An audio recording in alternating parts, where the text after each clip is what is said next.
नव्या ने अपना हाथ छुड़ाने की कोशिश की और बोली, मुझे नहीं जाना। जाहिर सी बात है कि एक आदमी एक औरत से ज्यादा ताकतवर होता है। पूरी कोशिश करने के बाद भी नव्या अक्षय से अपना हाथ नहीं छुड़ा पाई थी। नव्या ने अक्षय के पैरों पर मारा और उससे जोर से धक्का दिया। अक्षय दर्द से कहराने लगा। नव्या ने अक्षय के मुंह पर दरवाजा बंद कर दिया। अक्षय दरवाजा खटखटाने लगा और बोला, नव्या नव्या दरवाजा खोलो, देखो बहुत देर हो चुकी है, मेरे साथ घर चलो। दरवाजे पर टेक लिए खड़ी नव्या ने कहा कि मुझे नहीं जाना है, ओके। नव्या ने पहले ही अक्षय से कह दिया था कि जब तक वो माफी नहीं मांगेगा वो घर नहीं जाएगी। दरवाजे के बाहर खड़ा अक्षय ये सोच रहा था कि अंदर कैसे जाए। तभी एक आदमी उसके पास आ गया और बोला, अक्षय सर, आप यहाँ क्या कर रहे हैं? यह आदमी होटल का मैनेजर था। ये होटल अक्षय की कंपनी के अंडर में ही था और जैसे ही मैनेजर को पता चला कि अक्षय वहां आया है तो वो तुरंत उसे ढूंढता हुआ उसके पास आ गया था। अक्षय ने उससे तुरंत रूम कार्ड मांग लिया।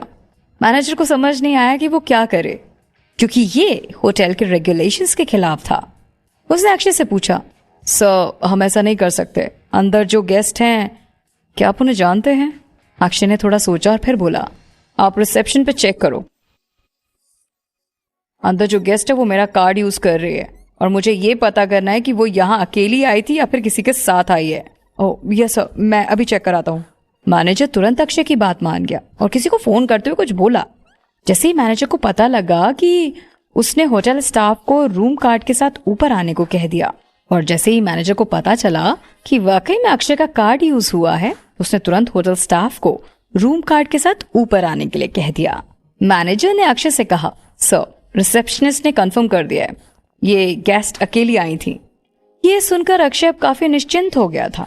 उसे समझ आ गया था कि उसने नव्या को गलत समझ लिया है। आज सुबह जो भी कुछ हुआ वो ठीक नहीं था और अक्षय का नव्या पर चिल्लाना तो बहुत गलत था। अक्षय अब ये सोच रहा था कि नव्या को वो कैसे मनाए। थोड़ी ही देर में एक होटल स्टाफ रूम कार्ड लेकर आया। अक्षय ने उसे कार्ड लेते हुए कहा कि अब सब ठीक है, तुम लोग जा सकते हो। Yes sir. सर अगर किसी चीज की जरूरत हो तो प्लीज आप मुझे जरूर बताइएगा, मैनेजर ने कहा और अटेंडेंट के साथ वो चला गया। रूम में अंदर बैठी नव्या को नहीं पता था कि बाहर आखिर हो क्या रहा है। होटल की साउंड प्रूफिंग बहुत अच्छी थी। जब तक कोई बाहर जोर से चिल्लाए नहीं, अंदर बैठे इंसान को पता नहीं चलेगा कि भाई बाहर क्या हो रहा है। नव्या अपनी सोच में गुम थी, तभी उसे रूम कार्ड सेंसर की आवाज सुनाई दी और दरवाजा अचानक खुल गया। नव्या जो दरवाजे के पास खड़ी थी नीचे कार्पेट पे गिर गई। नव्या को गिरा देख अक्षय अंदर आया और जोर जोर से हंसने लगा और बोला, ओह माय गॉड, तुम कार्पेट पे क्या कर रही हो नव्या? हंसते हुए अक्षय ने नव्या को उठाने के लिए अपना हाथ आगे बढ़ाया। नव्या ने अक्षय को गुस्से से देखा और कहा, तुम्हें रूम का कार्ड कैसे मिला? हाँ, ऐसे कैसे कर सकते हैं होटल वाले? हाँ, किसी और को कैसे मेरे रूम का कार्ड दे सकते हैं? अक्षय ने मुस्कुराते हुए कहा कि मैंने मैनेजर को कहा कि तुम मेरी वाइफ हो। नव्या अपना हाथ साफ करते उठी और घर जाकर सोफे पर कुशन पकड़कर बैठ गई और बोली, कौन है तुम्हारी वाइफ? हाँ, मैं तुम्हें पहले ही बता दूं कि मैं इस बार बहुत ज्यादा गुस्सा हूं और जब तक तुम माफी नहीं मांगोगे ना, मैं तुम्हें माफ नहीं करने वाली। इस बार वैसे अक्षय ने हाथ पार कर दी थी। अक्षय ने ना सिर्फ नव्या को गलत समझा, उस पर चिल्लाया, बल्कि बिना उसे लिए वो खुद अकेला घर आ गया, जैसे कि नव्या की उसे थोड़ी सी भी फिक्र नहीं थी। अक्षय ने दरवाजा बंद किया, नव्या के पास गया और अपनी बाहें फैलाकर नव्या को अपने पास बुलाया। ओए, बाय द वे तुम क्या करने की कोशिश कर रहे हो? नव्या शर्माई और अपने हाथ अक्षय के सीने पर रखकर थोड़ा करीब आकर खड़ी हो गई। अक्षय अब मुस्कुरा रहा था। वैसे नव्या को कुछ समझ आता उससे पहले अक्षय ने अचानक से नव्या को सोफे पर लिटा दिया। अक्षय ने अपना चेहरा नीचे किया और नव्या के काफी करीब आ गया। दोनों के बीच कुछ ही सेंटीमीटर्स की दूरी थी। अचानक से नव्या की दिल की धड़कनें तेज हो गईं। अक्षय की खुशबू ऐसे महसूस कर रही थी मानो वो हर जगह से उसकी खुशबू से घिरी हो और अक्षय से वो दूर नहीं जा सकती। ओहो, तुमने सुना नहीं कि प्यार करने वाले ज्यादा देर तक गुस्सा नहीं रहते?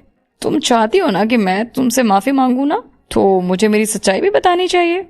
इतना कहते हुए अक्षय नव्या के और करीब आ गया। नव्या ने हिलने की कोशिश भी नहीं की। दोनों एक दूसरे के इतने करीब थे कि उन्हें डर था कि अगर वो थोड़ा सा भी हिले तो पता नहीं क्या हो जाएगा। अक्षय की तरफ देखकर नव्या शर्मा गई। उसने हाथों से अक्षय को हटाने की कोशिश की ताकि वो और पास ना आ जाए। नव्या बोली कि अगर तुम्हें माफी मांगनी है तो बोलो ना, तुम इतना पास क्यों आ रहे हो? प्लीज हटो, मुझे उठने दो। अक्षय, बचपन में मजाक में दोनों एक दूसरे को ऐसे ही मारते, गले लगाते, चिपटे रहते, पर तब की बात अलग थी। अब दोनों बड़े हो गए थे, अब फीलिंग्स पहले जैसी नहीं थी। अक्षय के इतने करीब आकर नव्या को एक बात महसूस हुई कि अक्षय वो पहले वाला लड़का नहीं था। मैं नहीं उठने वाला। हाँ, अक्षय ने बहुत शरारती अंदाज में बोला और इसके बाद उसने नव्या को और जोर से पकड़ लिया। फिर उसने कहा कि सुनो, वैसे मैं ऐसे बहुत कंफर्टेबल हुआ, अच्छा लग रहा है मुझे। नव्या का नाजुक सा और मुलायम सा टच सच में अक्षय को बहुत कंफर्टेबल महसूस करा रहा था। वो उसे जाने नहीं देना चाहता था।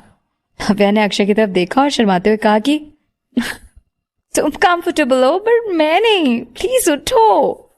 क्या हम आराम से बैठकर बात कर सकते हैं? तुम आराम से बैठकर बात करना चाहते हो? अक्षय ने नव्या से पूछा। वैसे भी अक्षय जो चाहता था वो तो वो कर ही चुका था। अक्षय तो बस अब शरारतें कर रहा था। वो तुरंत उठा और नव्या की बात मान गया।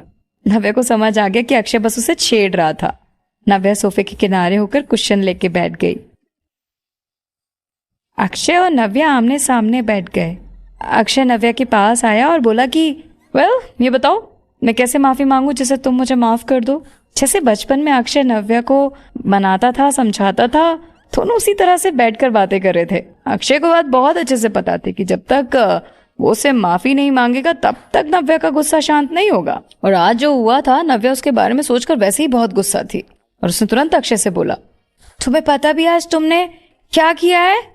तुम मेरे बारे में ऐसे कैसे बोल सकते हो अक्षय? मतलब तुम्हारे लिए मैं दूसरी लड़कियों के जैसे हूँ? सुबह जो भी हुआ था, अक्षय उसके बारे में सोचकर काफी दुखी था। ये पहली बार था जब उसने नव्या को रोते हुए और इतना दुखी होते हुए देखा था, और ये सब सिर्फ अक्षय की वजह से हुआ था।